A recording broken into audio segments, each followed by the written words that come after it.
Hello, everybody, and good evening. I'm Don Arleth, and welcome to World Talks. I'd like to introduce you now to Zarina Zabrisky, a U.S. journalist based in, of course, Ukraine. And Zarina, to make our introduction as short as possible, Zarina has spent the most time as a foreign journalist in the city of Kherson.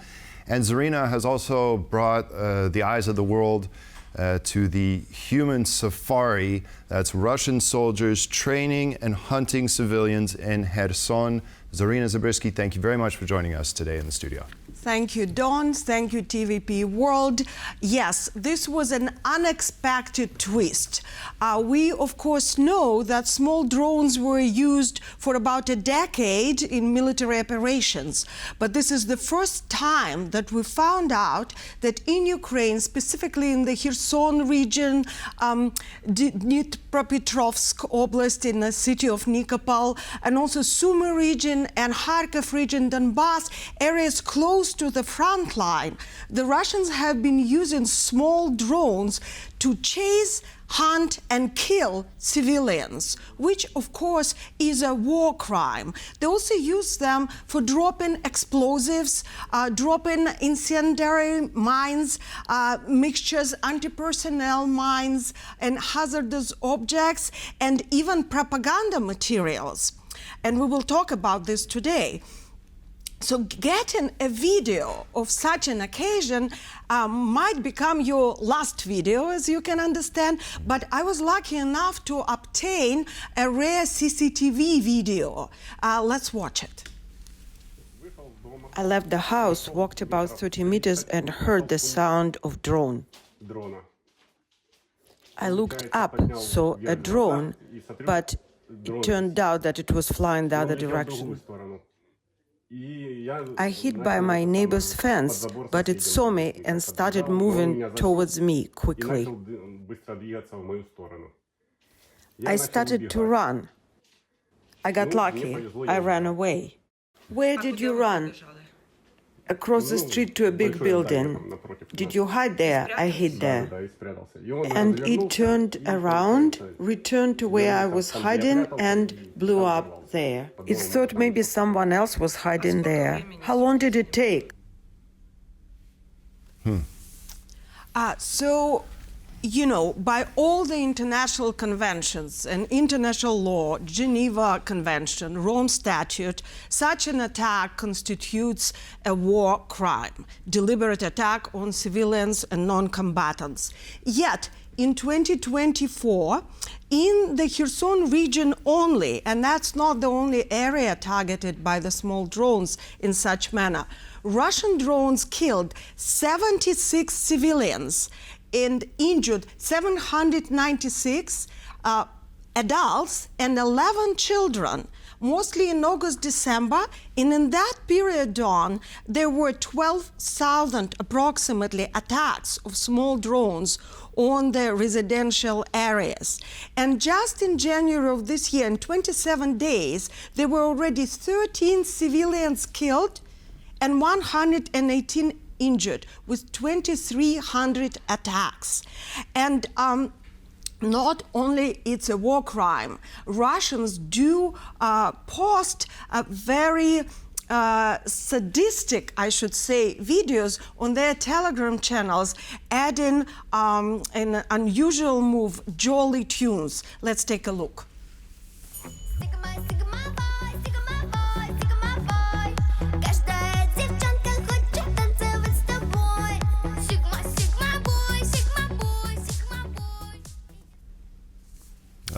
Yeah, so obviously this is meant for the domestic Russian audience. I guess they think they're heroes by doing things like this.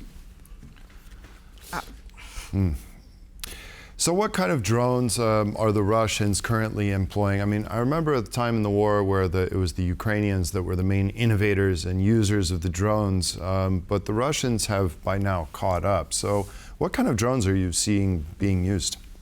Yeah, great question and a great observation. We're talking about drone warfare, which is quickly becoming the most prominent type of the modern conflict. And of course, it needs more attention. Often people confuse Shahed drones, which are most of the times produced in Iran, although they are Russian-produced Giran type of Shahed drones. But in the context of this conversation, we are not going to bring them up because they are practically working like missiles or shells. They cannot deliberately target anyone. Unlike the small so-called killer drones that are remotely operated by pilots, that is, the pilot sitting on the other bank of the Dnipro can see through the special goggles the target. They know whom they are about to kill or to chase. And for these purposes, the Russians and Ukrainians, as you have observed justly, use what used to be called wedding drones because they were used for wedding videography. And they're also known as the first-person drones. They're commercially available, then they are modernized, and they often carry some homemade devices. Sometimes they're actually homemade types. They're all kind of models that they use. And the remote pilot, as I said, guides such a drone. And there's a camera on it, so they can also record, just as we observed right now. They carry explosives, often packed with shrapnel, that turns this load into a cluster munition, which is, by the way, another war crime, as you probably know, or incendiary mixes, type of Molotov cocktails, and it can carry up to 2 kilograms of such weight. The so-called Mavic drones can drop such loads from the height of 50 meters, and the Mavic drones usually drop the load and come back to the pilot, and the other cheaper types are only used once, and they explode on impact, self-destroying, and for that they are called kamikaze. Yeah, suicide drones, right? So, well, you know, Zarina, why did the Russians start doing this? And it sounds to me like Kherson is not the only place that they're doing it, but it's probably the worst place that they're doing it. So why are the Russians doing it, especially there in Kherson? It's spreading widely, and there are 3 main reasons known to me. There are probably other reasons as well. First of all, it's often cheaper and easier to use these smaller drones than any other weapons, say larger drones or shells or tanks or artillery, missiles.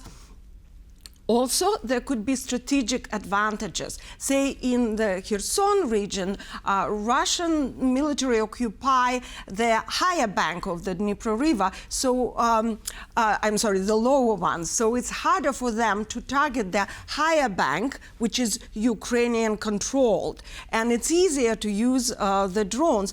Also, some experts told me back in summer 2024 that around August, a lot of weaponry, a lot of artillery on the Russian side were moved to the eastern front to counterbalance Ukrainian offensive. And so they were left with their own resources and figured out they would turn to drones. I also had reports from confidential sources that Russians are using both Nikopol, which is a town in Dnipropetrovsk Oblast, and Kherson as training polygons. There is a school in Rostov-on-Don in Russia where such pilots are being trained, and then they arrive to these areas to train on the residents there. And then another important factor, always looking in the broader sense, in the broader context of this war, we are dealing with a hybrid warfare, and it always has, along with the physical side and aspect, a psychological one. And Russians are very good at weaponizing fear. And for that, drones are perfect weapons, because when somebody is being chased down the street and there's nowhere to hide, or where there's a random deaths all around you, we're dealing with dehumanization of people and with the normalization of death. And that leads to demoralization, which is the goal of the psychological warfare. Just very recently, I've been following that one family for a year and a half, and young family lost their house. They have a 1 year old. They lost the house because the one drone dropped Molotov cocktail base stuff on the top of it, and another drone flew inside the house through the window with a cluster munition, scaring to death and injuring the young family. Well, Zarina, we've already used up our time, so I thank you for introducing this topic, and I think we can do more together to teach more people about it. Zarina Zabrisky, American journalist, spending a long time now in Ukraine. Thank you very much for coming in today. Thank you so much, Don. And that concludes this edition of World Talks. Thanks for joining us, and stay with us for more here on TVP World.